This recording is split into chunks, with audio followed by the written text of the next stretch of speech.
You might see that in the end zone Sunday. Moving on to another team that's dying for a championship, also knows a lot about injuries. Will the Cavs get revenge for last season's NBA Finals? In a poll of NBA GMs that is currently up on NBA.com, over half predicted Cleveland will win the championship this season. The next closest were the Spurs at 25%, and the defending champion Warriors took 17.9% of the vote. Stephen A., do you agree that the Cavs will win the NBA title over all those West teams? I reserve the right to revisit this topic as the season progresses, of course. I reserve the right to revisit this topic when we're making our preseason predictions. Okay. But at this particular moment, I'm not inclined to say so.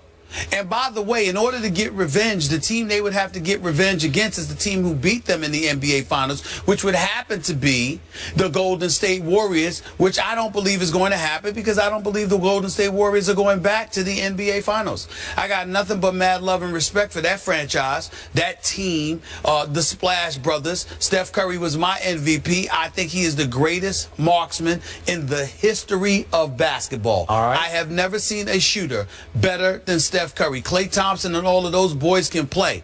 But I think this is a new day. And I'm here to tell you right now, first of all, I'm inclined to believe, and again, I reserve the right to revisit this, but at this particular moment in time, I would have to say to you, Skip Bayless. Oh, no. I think the Oklahoma City Thunder is going to knock off your Spurs. I think Kevin Durant. Wait, do you reserve the right to change that pick by next, say, Tuesday or so? Sure, I do, okay, but I don't think I will. Okay. I think I'm looking at Oklahoma City as the team to beat in the West. Okay. Even though I'm looking at the Clippers as well. DeAndre Jordan still has to hit free throws. Are you sure you're not worried that somebody will step on Kevin Durant's foot? Well, that's true. Okay, you threw it at me. I get to throw it back at you. No, but we're talking about a game this upcoming weekend when it comes to Des Bryant and the Dallas Cowboys. Okay. I'm talking about the season. When you look at the season, my prognostications are based solely on everyone being healthy. Of course, injuries change everything. But I would say to you that I think Oklahoma City is the team to watch out for most in the West because I think Russell Westbrook is a superstar. And I think Kevin Durant is a superstar. And I think the combination of that, having Enes Kanter in the middle, although he plays no defense, the fact that he's good for 18 and 10 a night. Serge Ibaka, being the defensive wizard that he is, also capable of contributing. Dion Waiters, being able to do some things with you, along with Anthony Morrow and those boys. Yeah. I think they got a shot. But let me get to the Eastern Conference. You know, everybody's been talking like the Cleveland Cavaliers is just going to cakewalk to the NBA Finals. That's what the GM said. I was in Miami last week interviewing Dwayne Wade. Part of that interview airs today on SportsCenter. Another part of it airs next week, the part about him and LeBron. Let me say this to you. I looked at Hassan Whiteside. He's gotten a bit bigger. It's a big boy. Agile. Yep. Runs the floor, defends, block shots. I watched LeBron James dominate primarily because LeBron James needed to become a post player once Kyrie Irving's health was compromised and he had to rely on the services of Matthew Dellavedova. I'm here to tell you something right now. LeBron, he can't be posting up against Miami if Hassan Whiteside is down low. He's going to have to turn into a perimeter shooter. And we all know that he can hit shots. And we all know that Cleveland is the favorite. And I am willing to concede that the Cleveland Cavaliers should be the favorites. But it would not surprise me at all if the Miami Heat ended up knocking them off.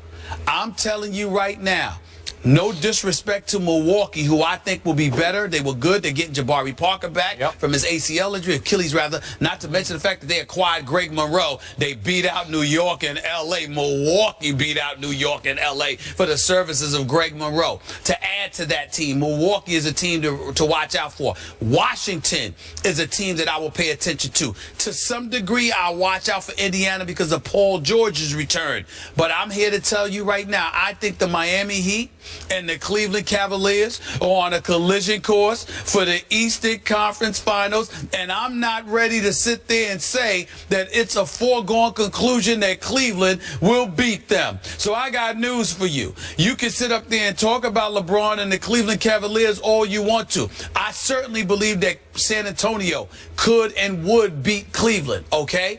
I definitely think Oklahoma City would have a shot. If the Clippers were fortunate enough to get there because DeAndre Jordan learned how to hit free throws and they got to the finals, I think they would have a shot. But long before any of that, I would caution everybody to pump the brakes on assuming that it is destiny for the Cleveland Cavaliers to get back to the NBA Finals, because I think Pat Riley and the Miami Heat are going to have something to say about that come postseason time. I am so with you on Miami, but yet again, for the third, maybe fourth straight year as we sit in these seats, does it not come down to the health of the man you just interviewed, right? Yes. Okay, so if you tell me he's 92% healthy most of the year, I'm with you. Well, they have a shot. What I would tell you is that for the first time in 5 years, he was off from April, not June.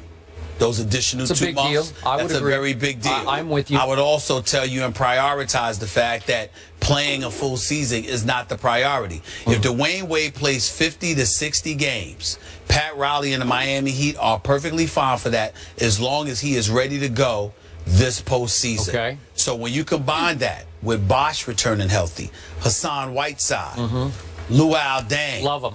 Goran Dragic. Yep. Whoa. Agreed. I'm just saying. Agreed. I'm a whoa on that also. Okay, back to the poll. So 54% of the GMs polled say Cleveland will win the NBA championship. Next down the list, a long ways down the list, is 25% said San Antonio will win. So back to that premise. I get it that Cleveland has a much better chance of winning the East than the Spurs do the West. Right. Because clearly the Spurs are going to have to deal with Oklahoma City, as you point out. They're still, aren't the Warriors still, are they still playing? Or are they still, they didn't disband after they won, right? That's right. Okay, and they got big chips on their shoulder. They got a chip and a chip, right? They got a championship and they got a chip on their shoulder because nobody's giving them any. Yeah, so they got only 17% of the vote. So Spurs will have to deal with Golden State. They'll have to deal with the Clippers. They'll have to deal with the Rockets, and I could keep going on all the way down to the Pelicans, because they're going to have to deal with the Pelicans, who knocked them for a loop in the last regular season game of last year. That is correct. Okay, I get all that. But to me, in the end, if this proves true, then the Cavs are still going to have to deal with the Spurs in the finals, if the GMs are correct. So how could 54% say the Cavs will beat the Spurs in the finals? Because that's basically what they're saying. Am I right? They're saying that the Cavs are going to win it all. I do not see it. I think it would be basically a mismatch of these Spurs against these Cavaliers. And I'm going to point out to you, and I don't know how it's going to resolve itself, but the Tristan Thompson situation remains troubling for this basketball team. It is. It's really, let's say what it is. Yeah. Listen, I respect the hell out of David Griffin and the job that I believe he should have gotten a backup quarterback other than Matthew Dellavedova to Kyrie Irving. But by and large, David Griffin to me was my executive of the year last year. Yeah. I thought he did a phenomenal job. Having said that, it is a damn travesty. It is. That they don't have Tristan Thompson signed. Seriously. All right, so I'm going to remind everyone. The Spurs did go get LaMarcus Aldridge when nobody thought they could. And they did get David West at the biggest basement bargain you could ever get, where David West said, I don't care about the money. I'm going to take almost nothing compared to what I could have had to stay in Indiana just to win a ring here with these guys. And you throw in the fact they kept Kawhi and kept Danny Green and brought Manu back. Ray McCallum Jr. I really like him as a backup to Tony Parker. You're loaded. Kyle Anderson is emerging as, I'm not going to say a star, but a factor for this team. So I'm going 10, 11 deep already. How are the Cavs going to beat that team? I don't think they can. I'll go a step further for you, Skip. I think the Spurs' challenge is all and entirely in the West. It does not matter who comes out of the East. I don't believe they're beating the Spurs. All right, I'm with you. So we agree. Get to the finals. Right. They win. The poll is completely upside down. Now, back to your premise that the Thunder, at this moment, you think, could oust the Spurs. Yes. Okay, I'm going to say it again, and I'm going to stand by this all year. You talk about how Kevin Durant and Russell Westbrook are superstars, and I'm saying they're too super. Kevin's too super, and Russell's too super, and the twain will never meet. I think they will have a hard time figuring each other back out, because they didn't play together all that much last year because one was hurt, the other was hurt, one was hurt. I think that will constantly be a clash for them that they won't be able to resolve into the playoffs. These two together will never win a championship. That's I'm going to stand by that. I refuse to believe that. I think that Kevin Durant is too elite of a player and Russell Westbrook is too elite of a player and a competitor. That fire in his belly is something that I admire. And I think that having tasted losing in a championship series still gnaws away at Russell Westbrook more so than any other human being on the planet. Okay. I think he wants it bad. With the personnel that they have in place, as great as we know Manu Ginobili and Tony Parker and those boys to be, they are a year older.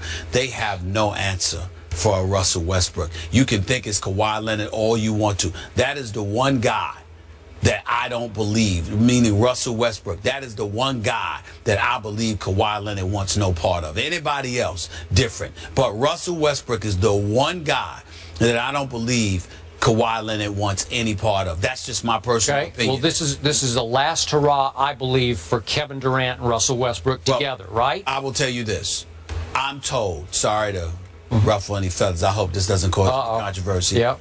I am told that if not Russell Westbrook, I am told that if Kevin Durant doesn't win the title this year in Oklahoma City, he's probably out. Okay, I got That's what I'm told. That's what I'm told. I would assume that. That's what I'm told. He wants the title bad. If he doesn't win the title in Oklahoma City, then it doesn't look good for them. I don't rule out anything with Sam Presti. Remember, OKC has more money to offer him than anybody else could.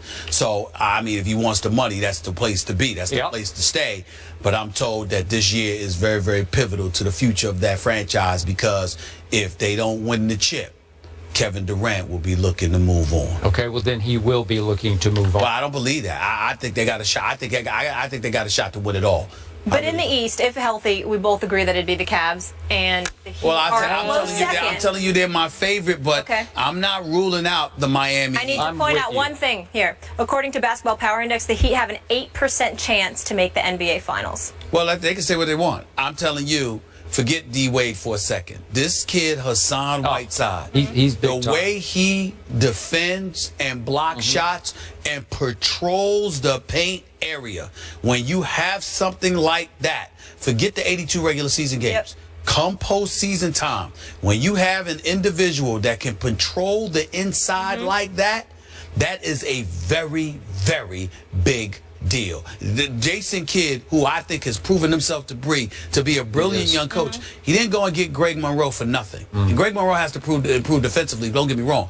But there's a reason he went and got that matchup to watch. East getting a little more interesting. All right, up next we move to college hoops. It's the scandal that is rocking the University of Louisville. More on the latest when we return. And on this Back to the Future Day, we're pushing forward. Lots of good topics to be tackled by Stephen A. and Skip. Don't miss a beat by checking out our complete rundown, which of course you can find on IG. Back in a few.